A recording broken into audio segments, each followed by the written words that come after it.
I've got two splitters here. I've got the original Mach 1 Ford Performance Part Mach 1 splitter there, which is just not going to work where I live.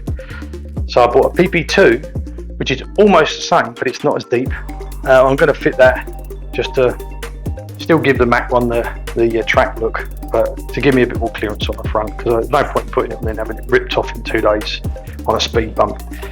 So hopefully this one will be alright. There's two lugs here and here that line up exactly with the Mach 1 splitter now, so it sets the position perfectly for the new splitter underneath. It's very low profile, but actually just gives it a little bit more emphasis on the front, which is exactly what I needed to do with it, to be honest with you. So it's all offered up, but behind here there's some little lugs. I've had to trim those. They now work perfectly, but they didn't line up correctly with the style of the original Mach 1 splitter. So I've had to trim those back. The lugs are still on there, but I've trimmed them slightly, and they're perfect now.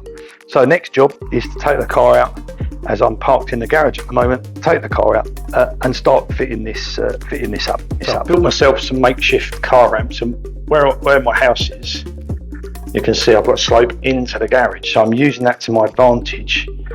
And I've put the ramps right on the top edge, and then brought the car forward so it's overhanging. So I've got enough room to work on the splitter, and hopefully I'll have enough room to get the drill and whatever else I need in there. Okay, so all done, finished. Come out really well. That's a PP2 spoiler on a Mach 1.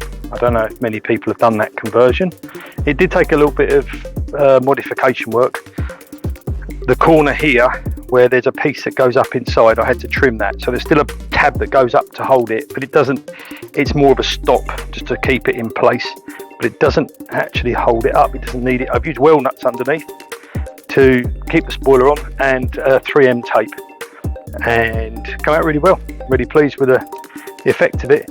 It's still giving it that track look, but there's nowhere near the depth of the original Mach 1 spoiler.